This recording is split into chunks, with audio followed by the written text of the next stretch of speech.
This apple tree is really struggling. It is lopsided, diseased, and doesn't produce any apples. For this tree, pruning is the most important thing we can do to improve its chances of surviving. If we understand tree biology and take into account tree anatomy, as well as how the site conditions play a role, we can use proper pruning techniques to increase this tree's chances of survival and hopefully one day actually produce fruit. Ironically, even though this apple tree is my focus, it's pruning the hackberries growing behind it that's going to make the biggest difference for this tree's health. Honestly, there's a lot of things to consider when it comes to tree pruning, which can make it really intimidating. In my other videos, I talk about the elements of tree biology and anatomy that are most relevant for pruning and how light specifically is really impacting the health of this tree. In this video, I'll actually be pruning the apple tree and the hackberries behind it, going over the tools I like to use, as well as proper pruning techniques and things to consider, and some of the common mistakes that people make. Pruning can really help a tree, but it can also cause irreversible damage if it's done incorrectly. As a general rule of thumb, I try to remove as little material as I can while achieving my objectives. One of the biggest mistakes people make is pruning too much. When we prune, we never want to remove more than 1/3 of the overall canopy of the tree. If the tree's struggling or it's a big mature tree, it's going to be dramatically less. Because this apple tree is so unhealthy, I really need to have a light touch when I'm pruning. Unless you have clear objectives and you understand how the cuts you're going to make are going to affect the health of your tree, I would avoid pruning. You can always remove more material later, but can never put back material once it's been removed. When it comes to pruning, and for this tree specifically, I have a hierarchy of goals that I want to achieve. First is to prune to improve the tree's health. In this case, that means pruning the hackberries behind the apple tree so that there's more light available to the tree so that it's able to photosynthesize, which will allow it to grow more, produce fruit, and defend itself against pests and pathogens.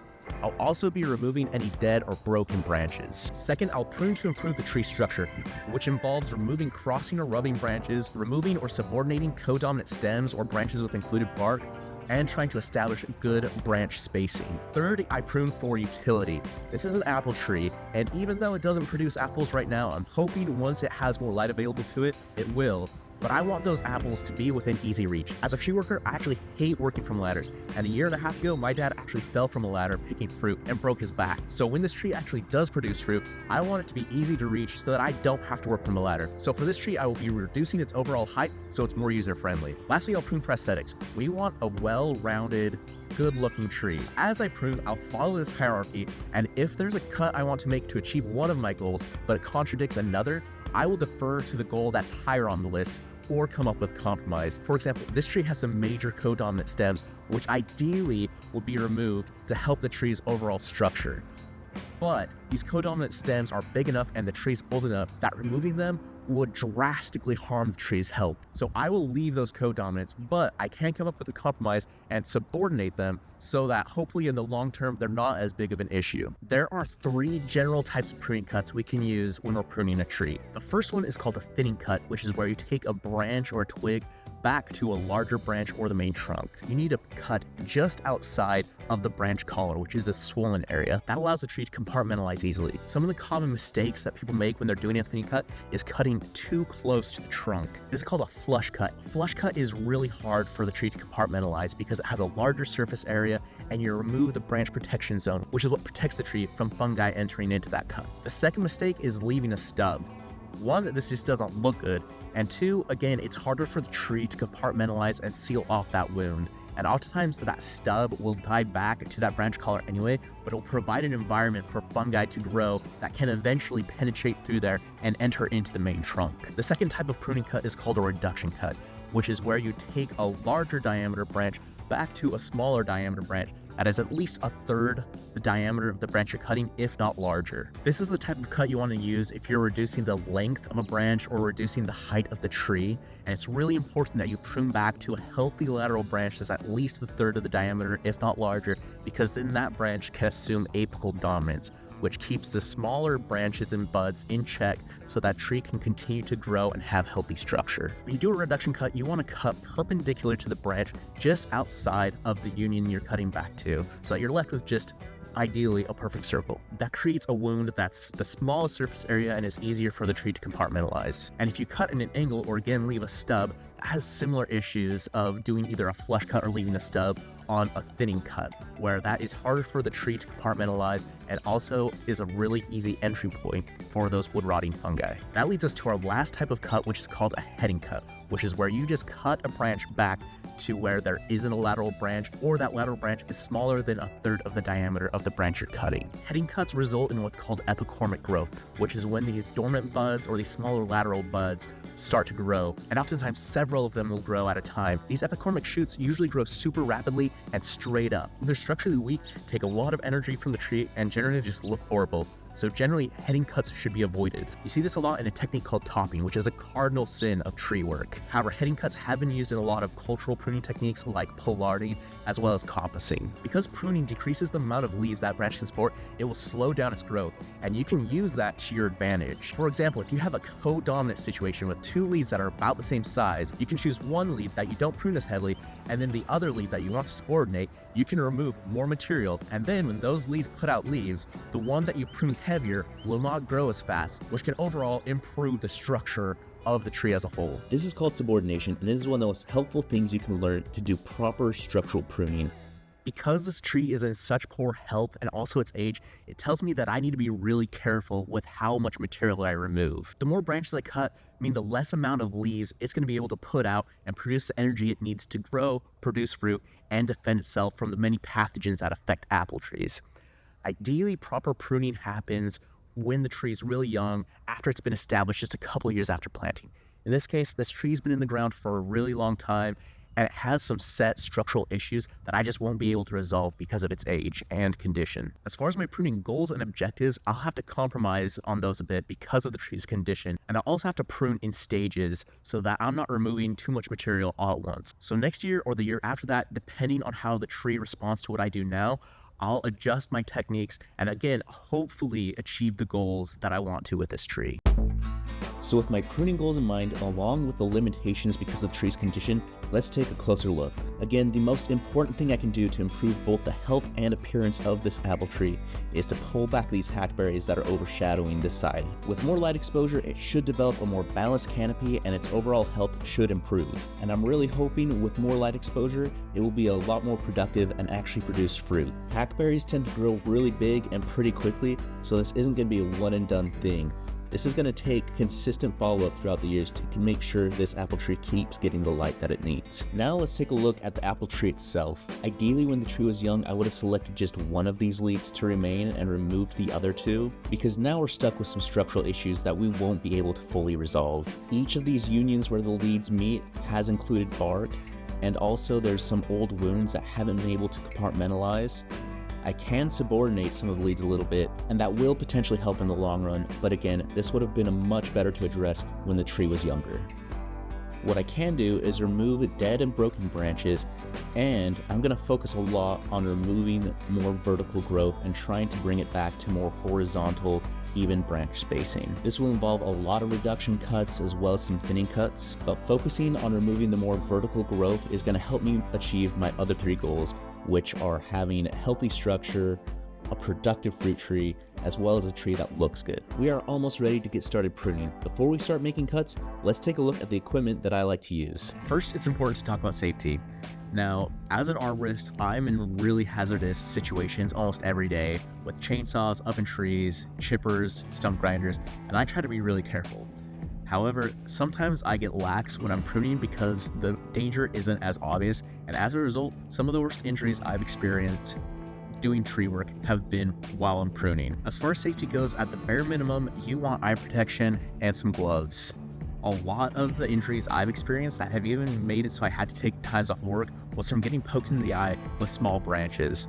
Also, using the hand saws and pruners, it's really easy to nick your hands. Sometimes with these cloth gloves that have a grip, I can even get through and nick my hand through the fabric, so you might want to consider some heavier leather gloves. For me, it's about achieving a balance of safety as well as dexterity. Obviously, safety comes first, but when you're pruning, you want to have good hand control and want to be able to, use the tools effectively. If you're pruning anything above your head, it's a really good idea to wear head protection.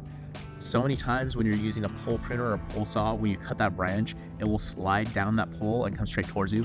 And there can also be other things that you don't see or consider while you're pruning, like debris or branches hanging from the tree.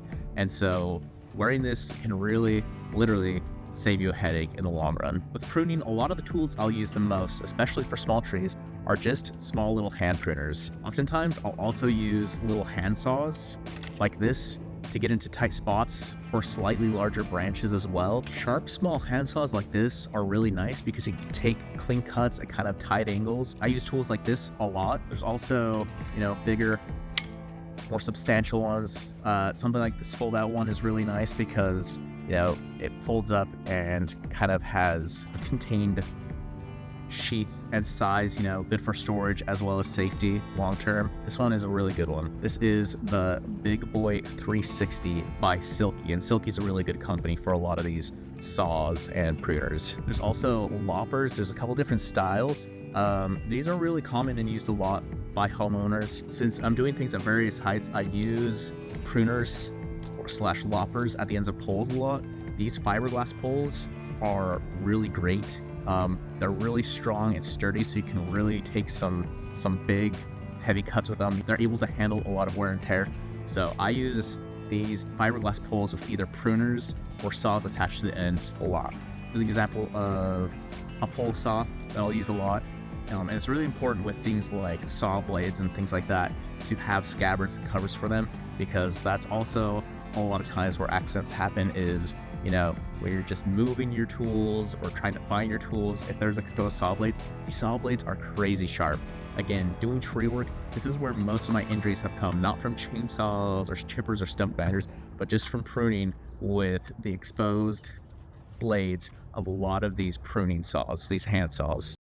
Let's get started on the thing that will make the biggest difference in getting us closer to our goal of having a healthy apple tree by pruning these hackberries. When I prune these hackberries, I want to reduce those branches back to lateral branches that are growing away from the apple tree. And then in the future, as I'm pruning these hackberries, I'll be able to reduce them back to those points. Even though these hackberries are just volunteers and they're kind of weed trees, I still want to practice proper pruning techniques, because that will allow healthy growth so that these trees will be more stable. If we just go and hack and leave stubs and flush cuts, one, that will look horrible, but two, it can be counterproductive, because in that case, it can send up really rapid water sprouts that look horrible, but are also structurally weak.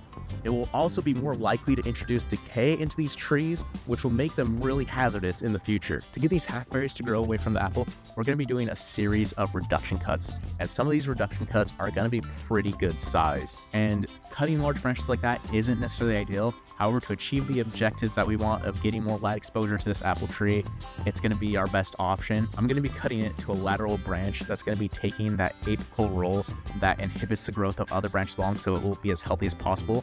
And hopefully, where I make those pruning cuts, it will compartmentalize relatively quickly. With these fiberglass poles, I'm able to reach about 25 feet above the ground, which allows me to access and prune the majority of these trees without climbing. Fair warning, using these poles is a workout. Most likely your neck and shoulders are going to get tired really quickly. And also, when you have multiple poles stacked like this, they tend to bounce very easily, which can make it difficult to make a cut up high. If I was working on these trees in my job as a production arborist, I would probably climb them. Overall, that would be faster and easier, and I would be able to make better cuts. But I use these fiberglass poles a lot in my job, and these are a realistic option for homeowners who most likely aren't going to invest $1,000 or more and the time into climbing gear. As I said before, I hate ladders. Avoid ladders. If you don't know why, look up tree cutting fails on YouTube.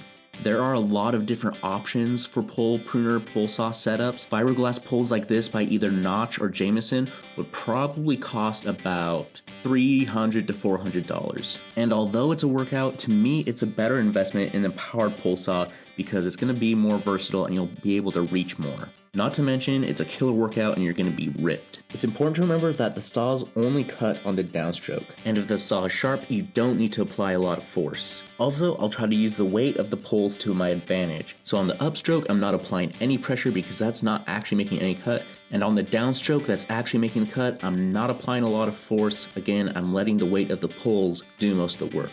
This overall saves a lot of energy. If you're pruning large branches, especially if they're high overhead, it's important to take them in small pieces. This gives you a lot more control, is safer, and helps avoid damage to the tree. The only downside is you are making more cuts and it is going to be tiring. With large extended branches, there is a ton of force being applied all along that branch. If we try to cut right at the union where we want our pruning cut to be without reducing the weight, it is going to result in those wood fibers getting pulled past where we want our pruning cut to be, opening up a big ugly wound in the tree. To avoid this, again, we want to take that branch down in small pieces. And when we're getting close to that final cut, we want to do what's called the 3-cut method. To do this, first you cut on the underside of the branch to create a stop cut, which will prevent the wood fibers from tearing further down the branch. It's very easy to get your saw stuck at this point, so be careful. I usually place the cut about 1 to 2 feet away from the union where I want my final cut to be. Second, you do your top cut, and you usually place that about 1 inch or 2 further up the branch than where you did your bottom cut. It will actually work if you place that cut behind or in front of your bottom cut, but it's typically a good idea to place that cut in front of your bottom cut to, again, decrease that chance of tear out. Third, after you do your top cut and you are just left with a stub, you can make your final cut where you want that to be placed. And even with these stubs, there's still a chance that that stub can cause some cambium tear or bark tear. So I just try to make sure I have some momentum with the saw and can do one nice clean stroke to finish off that stub. If you're pruning branches that are really high and you're kind of maxing out the length of those poles, it's really difficult to get the angles you want on those cuts, as well as successfully doing the 3-cut method. So sometimes you have to compromise a little bit. Use your judgment. When I'm working, I'll start with the pole saw, making big, heavy cuts. After I've taken all that I can realistically take with that saw, I will then switch to the pruner head. With this specific pruner head, I can comfortably cut branches that are about 1 inch to 1.5 inches in diameter and smaller. This allows me to really fine tune and get all of the stragglers.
Now that we've gotten the hackberries taken care of, we can move on to the apple tree.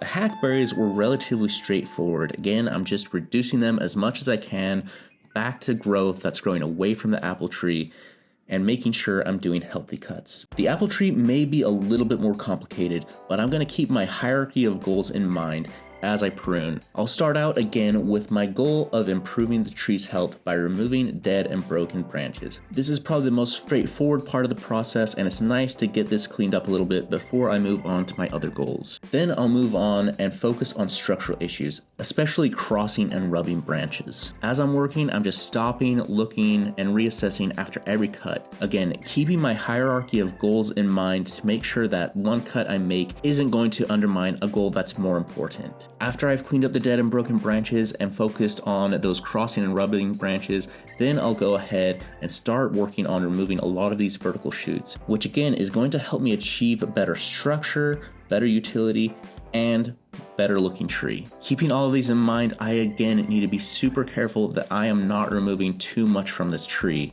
and we'll see how it responds this coming summer and adjust how much we prune in subsequent years by how it responds. When we're pruning, we really need to focus on the direction that the branches are growing.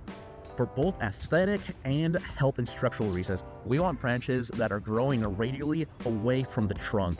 Or in this case, where you have multiple trunks or a wide canopy, growing away from the approximate center of the overall canopy. And when we reduce a branch, we want to reduce it back to a lateral that's growing in the direction we want it to grow. If we reduce it back to a lateral branch that's growing off to the side or towards the center of the tree, that's the direction new growth is going to occur, and it's going to ruin the overall structure and appearance of the tree.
Alright, here's the recap.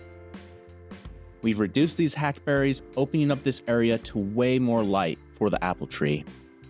And although it was far from an ideal scenario, we've done a lot to help this apple tree, taking out dead and broken branches, thinning the canopy, and reducing the overall height so that it's more user-friendly. There's a lot of nuance when it comes to pruning, but how I approach this tree, assessing its health and looking at the tree biology and the site conditions, and then taking proper pruning techniques is how I would approach every tree. And there's going to be a lot of differences depending on the different species and the site conditions and the tree condition, but I hope this gave you a good foundation so that you know how to approach your trees when it comes to pruning. Again, if you didn't watch the videos about tree biology as well as how light affected the tree, I highly recommend going back and checking those out because it's super helpful to understand. Thanks again for watching. I'll see you in the next one.